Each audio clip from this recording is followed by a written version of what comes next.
in the beginning of 2023, I was in Colombia and I was attending a Dr. Joe Dispenza seminar, which is an amazing seminar with all sorts of meditations and spiritually awakening and going deeper with being able to become oneness, so to say. So after a week of that retreat, I was very much in a beautiful state, and it was the end of the retreat. And I stayed there at the retreat area with a couple of people for some hours. So we were like the last ones to leave. And I walked back to my Airbnb as I did every night, which was about a 10-minute walk. And whilst I'm walking back, there is these two guys on a motor, and one on the back jumps off and he points a gun at me and he wants to have my phone.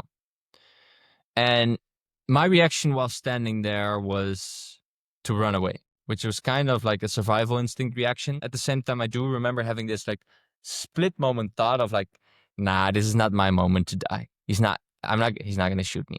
I don't know if that's where that was coming from, but my reaction to that, which is also just a survival reaction, right? Just like a split moment, was to run away. So I turn around, I try to run, but then I fall down. And so I fall, and he comes running at me and he hits me with the back of the gun on my head. And for the people watching this podcast, there's this little line here still. So he hits me on the back of with the back of the pistol on my head, and it starts bleeding and the blood is coming in front of my eyes. But I'm so much in a flight mode that I'm just standing up, and even though the blood is in front of my eyes, I know I've seen so much, I just run in a direction as hard as fast as I can. And at the same time, I hear some people screaming. And at one point, when I'm a little bit further away, I look back and I see these people come running, and there's a guy with a steel bar in his hand, and they saw it happening, and they are trying to scare these guys away. So they jump back on the motorbike and they drive off. And luckily, these people were very nice, and like they had something to stop the bleeding as well. And I was sitting there and slowly getting back into consciousness again. And then one of the people walked me back to my Airbnb. And already whilst walking back, which is about 10 minutes after it happened, I asked myself the question, how did I create that? Mm-hmm. Because I do believe that we create our own reality, and that everything that we experience in this reality is happening for us. There is a reason for it happening. Even the most fucking painful, awful things. Yes, I know if you hear this and you're like, well, but this in my life and that in my life, I really can't imagine that it happened for me, and it's just so terrible, and we live in such a terrible planet, and these kind of experiences should never happen to anyone. Yes, compassion for all of that, and it's very important that you feel all of that, because that's part of the process. When my mom passed away, I also wasn't like right away grateful for it, but I can honestly say right now that I am. It has made me the person that I am today, that I'm very proud of, and that I think I've become someone that I can be proud of. And the spiritual development I needed to go through from my mom passing made me come to that point. And that maybe sounds really weird for some people, but it's really, really amazing to get to this point where you get to understand that everything in your life is happening for you. You just need to figure out why, right? You just sometimes need to figure out why, and you don't always figure it out right away. Sometimes the dots connect looking backwards, and sometimes that backwards is quite a bit further in your future. But as soon as you get this perspective of everything is happening for me, you truly believe in that, and you start to look for why it could have happened and what it gives you. And if I look at this situation where I had a gun to my head, and 10 or 15 minutes later, I was asking myself, why did it happen? The first thing that already came to me in that moment was like, well, if I can handle this, I can handle anything. I just had a fucking gun to my head. If he would have pulled the trigger, like it would have been over. Well, gratitude for life, gratitude for life, that we all have this opportunity to wake up every morning, and that we get to live, and that most of the time there is no death-threatening situations, and that we get to just explore and expand and to learn, and that even though it sometimes feels death-threatening to get rejected by someone, it's not actually, it's just a experience that we get to have. You, So that you was get already what one. you get what you can endure. I'm really certain about that. Mhm. Also, when it comes to spiritual path and all these maybe things that become traumas, or how you can overcome them, you don't just get them. You get them because you also somewhere created them yourself, because you need that. You need to be able to take that power from it, right? To empower yourself with the love, with the self-reflection, and with with all the energy that you can gain from it, to actually become a more whole person. Yeah. Back to the gun. Yeah, Yeah. if we go to that state with this radical acceptance, and I was really mesmerized about already 15 minutes after asking this question and being already much more in awareness. Of course, I just had a 7-day retreat where I was meditating a lot. And so I was in quite a state, but it was interesting. I was in such a high frequency. Why would I attract this gun in this moment when I'm just resonating so much love and joy? Huh? How is that possible? And so the next day I'm standing in the lobby of the hotel and I'm waiting for someone because we were going to do a walking meditation. There were still some people that were after the seminar still staying there a little bit longer and just doing our own meditations together with recordings of Joe Dispenza. And I'm standing in the lobby of the hotel waiting for this guy who's a bit late. And there's 4 people that enter into the lobby of the hotel. And 2 of them I know, and we met each other that week. And I had this Band-Aid on my head from where he hit me with the gun. So these 2 people, they look at me and they're like, huh? What happened? Yesterday you didn't have that yet. So I expressed the story to these four people. And there's one person who's like super empathetic. And she's like, wow, crazy that this happened. And oh my God. And she asked a lot of questions. And at one point she comes close and she holds her hands next to my head. And I feel this energy moving through my body that I've never felt before. And I can't express it exactly what it was, but it was somehow very magical. And I just became curious, like, who is this person and why do I feel that with her? And, that's Leia. And that's from there on out, we got to connect more. In the beginning, it wasn't so much about us as a man and a woman connecting. It was more just like this spiritual connection of this moment. And she expressed later on that one of the reasons she was also so empathetic, besides her being an empathetic person in general, but one reason was also that in that morning, she was walking on the beach and she suddenly had this random thought stream of what would it mean if someone would now be robbed or something happens with a gun that was at the retreat? Like, why would someone attract a situation like that? And at one point, she was noticing herself thinking about this and like, wait, why am I thinking about this negative stuff? I don't want to think about that negative stuff. Let it go, let it go.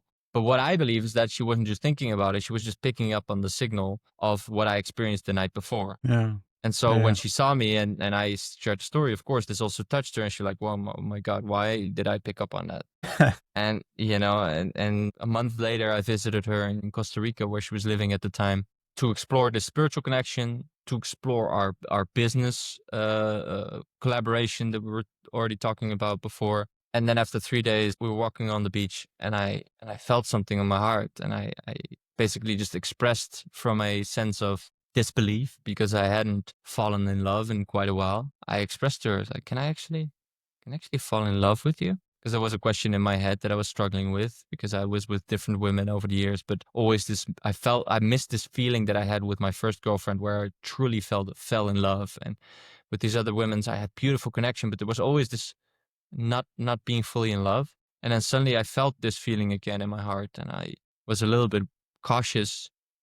Also because Leia just came out of an 8-year relationship just a couple of weeks before that. So it was also a little bit like, is this actually okay? And is she going to reciprocate that?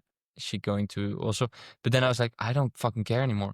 Even if she doesn't want to be with me, I just allow myself to fully fall in love right now. I just want to experience that. And so after 3 days, I did. I allowed that. And then I think on day 4, day 5, I already felt such a strong connection to her that I told her, like, I know it's you. I want to be with you.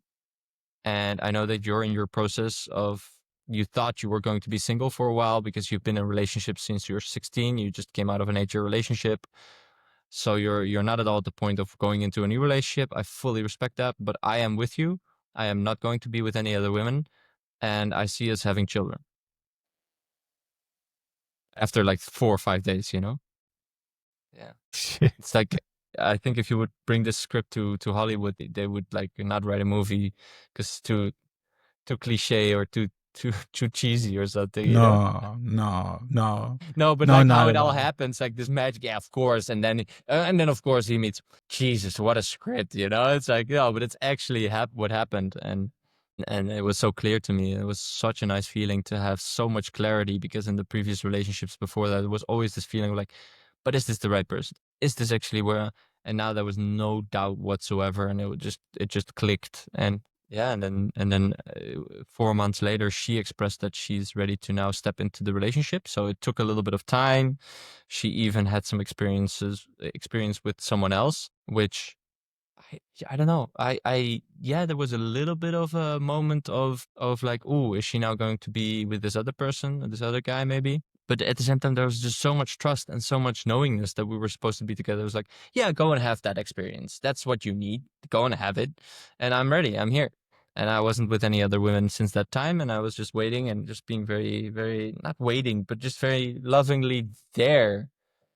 And then after 4 months, she expressed that she wanted to be with me, which was a very beautifully, because there was some layer still there, and then I could fully sink into it. Like, okay, now she really committed, and I know that her as a personality, also she's a Taurus. If she commits, she commits, right? Like it's. And then a month later, just a month later, she even expressed that she wanted to have my child. So that was also really quick, right? It was just 5 months after we met each other that she already expressed that. Then I needed another 9 months to be ready for that because I was like, okay, wait, I do feel like we were going to have kids, but I thought it was going to be a little bit in the future. And I do like my freedom, and am I going to lose my freedom if I child? So I had some processes, but I went through those processes quite quickly because she felt so connected already to a soul, some being that wanted to come through. She's a very sensitive girl, and she could feel that. And she had really days where she would be crying out of missing this soul on Earth, feeling like he's supposed to be here already, and why is he not here? And why do I have to be so patient and wait for Ruben? And because he's already here. Like, why can't we just have him physically arrive now? And so those moments, of course, pushed me to really go deeper into myself, to all these belief systems about, am I ready to be a father? Am I going to be good enough for it? Am I going to have enough space for myself still? All these things. And then, yeah, after these 9 months, which is funny, that's also 9 months, right? Because that's also how long pregnancy is. Yeah, exactly. That's Then why I I had to also, laugh. Yeah. yeah, and then I also expressed that I'm ready because I had a Vipassana meditation. And in that Vipassana meditation, which is this, I expressed it, I think, in a previous episode, where we meditate for 10 days, 12 hours a day. And I think on day 6 or 7, I suddenly feel this blue energy in the space. And I connect to it, and I realize that it's basically my son. And he's expressing a lot, not so much words. It was more of a feeling of trust, of like, hey, everything is all right. If you're going to have me, you're still going to have space for yourself. You're still going to, it's just going to expand your experience of life. Mm. And I felt this trust and knowing this. And I was like, okay. And then when I came back from that, I expressed to Leia, like, yeah, I'm ready. And then I think maybe a week after I expressed that, we had sex once in that period where she was fertile. And that was the only time needed. And then she was pregnant. And I was certain it was a boy. And it was a boy. Yeah. Yeah. And so to get the moral of the story, you never know what something's good for. And even the most horrible things, like having a gun to your head, actually is the biggest gift, because it made me meet her and have this moment and this connection in the lobby of the hotel that made me curious enough to then afterwards fly to Costa Rica to meet her and to explore that. And